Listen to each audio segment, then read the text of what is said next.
প্রিয় দর্শক, এখন এই মুহূর্তে দাঁড়িয়ে রয়েছি খোকসা উপজেলা শিমুলিয়া দক্ষিণ পাড়া। এখানে বিদ্যুতের সার্কিট থেকে একটি বসত বাড়িতে 4টি ঘর পুড়ে ছাই হয়েছে। বিস্তারিত ঘটনাস্থল থেকে আমরা একটু জানার চেষ্টা করব। আসলে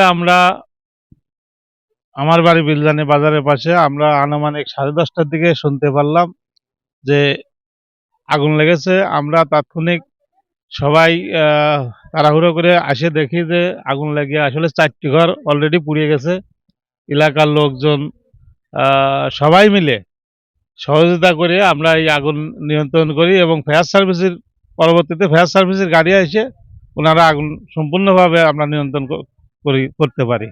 এই আগুনের সূত্রপাতটা আপনারা কি ধারণা করেন? আমরা ধারণা করতেছি যে মোটামুটি এই আগুনের সূত্রপাত বিদ্যুতের হয়তো তার লিক ছিল, সেই করে এই বিদ্যুতের কেন্দ্র করে এই আগুনটা লেগেছে আমরা মনে করি।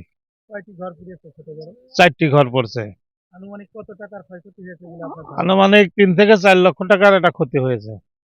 এখন আপনারা এই পরিবারের জন্য কি করণীয়? আমরা পরিবারের জন্য আসলে আমরা সবাই সহযোগিতা করে যাতে এই পরিবারকে আমরা আবার এই ঘর দুয়ারগুলো তুলে দিতে পারি এই চেষ্টা করব। আর আপনারা যদি কেউ শরিক হতে চান, স্ক্রিনের যে নাম্বার আছে এই নাম্বারটাতে বিকাশ অথবা নগদ, এই নাম্বারে যদি কিছু সহযোগিতা করেন তাহলে এই পরিবারের হাতে আমরা তুলে দেব।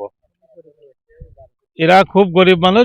আপনারা যদি মনে করেন যে সরাসরি এসে দেখে কিছু দেবেন, আপনারা আসতে পারেন।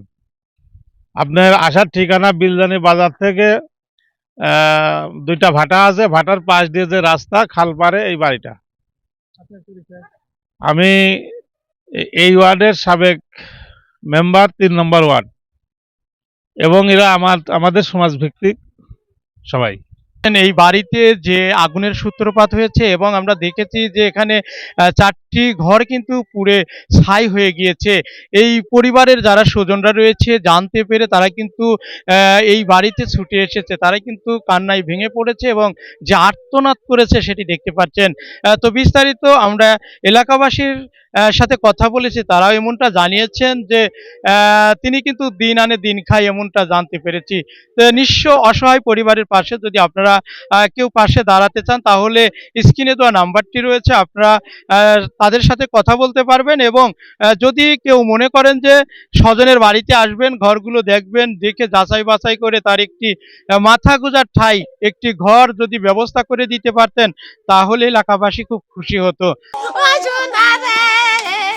সোনা আমার বোন যে কত কষ্টে সংসার রে আল্লাহ রে আল্লাহ তোমার কইছিলাম যে আমার বাড়ি তুমি থাকো রে সোনা রে সোনা আর তুমি চাইলে আইলে বাড়ি কি সব নাচে আইলে রে আল্লাহ রে। আগুনের সূত্রপাত সকাল 10:30টার দিকে আমি কাজে যাওয়ার জন্য রওনা দিছি।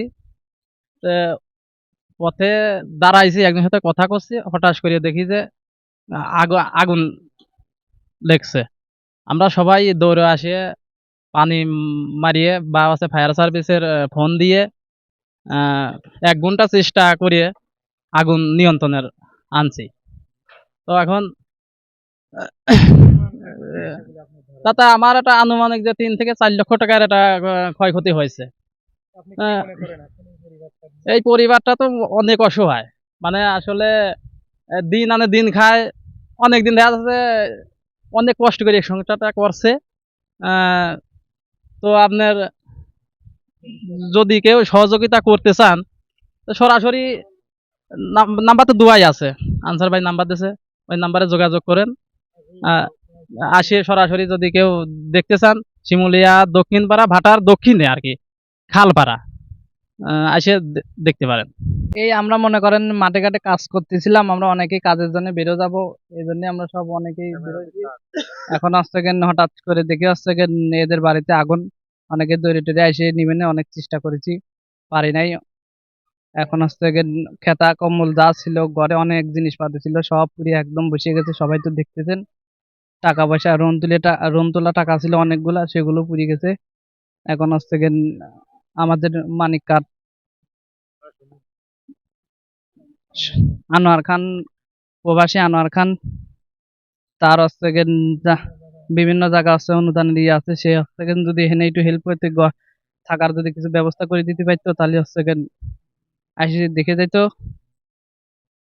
তাহলে এলাকাবাসী হচ্ছে গিয়ে সবাই মিলে মিশে হচ্ছে ই করলে সহযোগিতা করলে অনেক উন্নতির আগা দিত। শিমুলিয়া দক্ষিণপাড়া থেকে মোহাম্মদ হাফিজুল ইসলাম বকুল, বিটিভি নিউজ, খোকসা, কুষ্টিয়া।